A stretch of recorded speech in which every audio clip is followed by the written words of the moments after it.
midterms are over, or are they over? In the last two Senate races we thought were going to the GOP, they seemed to win on election night. I'm talking about Florida, I'm talking about Arizona.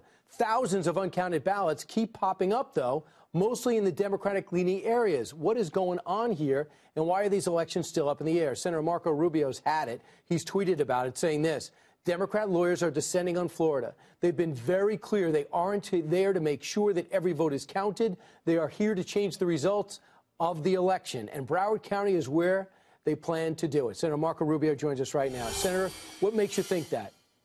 Their words. They held a press conference and said that we're not here to just have a recount. We're here to win.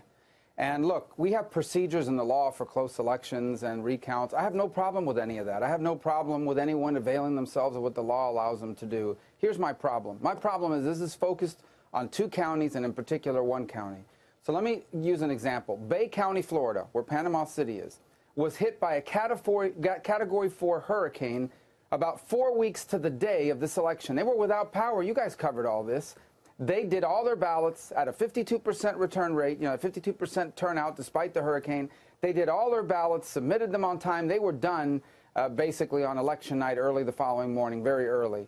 Broward County, 48 hours later, is still counting.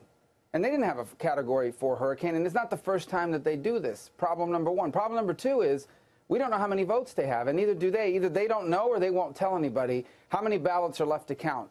And so forth. And so it's concerning when you go to sleep at 3 a.m. on Wednesday morning after the election, and, for example, Rick Scott is up by 60,000 votes, 54,000 votes, whatever it was.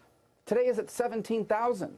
And the only counties that are still reporting are Palm Beach and Broward, right? Who have a history, by the way, on these things. Broward County lost a lawsuit to the Republican Party a while back because they were opening up absentee ballots and beginning to count them before they were supposed to.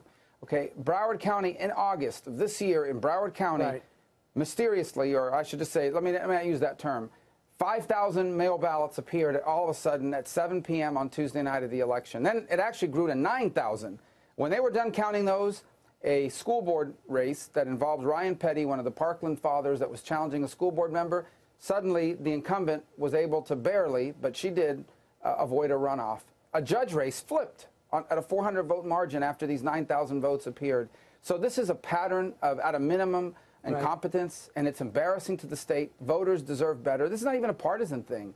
This is a county that apparently cannot count votes as well as a county that just got wiped out by a hurricane. No matter what happens, you have a sitting governor up for this election, and Marco Rubio, you've been there. You should straighten this out.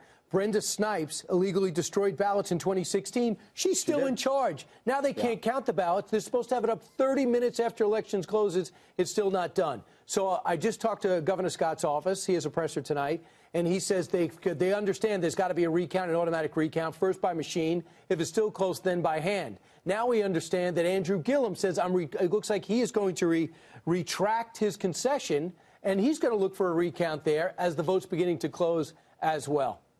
Yeah, look, the recount is fine. The law provides for that. In the case of the governor's race and Gillum and DeSantis, they're going to take the ballots and feed them back in the machine and make sure the machine is accurately reflecting them. In the case of the Senate campaign, they're going to manually recount these ballots. And what that means is they're only going to manually recount undervotes and overvotes, meaning ballots that voted for more than one candidate or ballots that did not vote for any candidate. And they're going to look at it and see, was there a marking that showed a voter's intent? Now, it has to be consistent throughout the ballot. So if you put an X in the circle, you got to have put an X in all the circles. You can't just do it for one race. But that's where the lawyers get involved. That's where the fights begin to happen.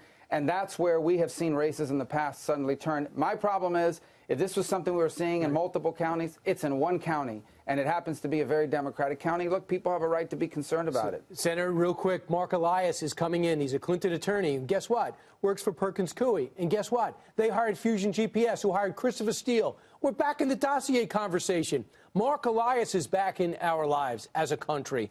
The Clinton lawyers are here, and they're going to start putting a lawsuit together that the Senate vote, the punch for the Senate, was way on the bottom of the ballot, separate, making it hard for people to vote. So they're going to challenge this legally, along with the recounts, along with the ballots.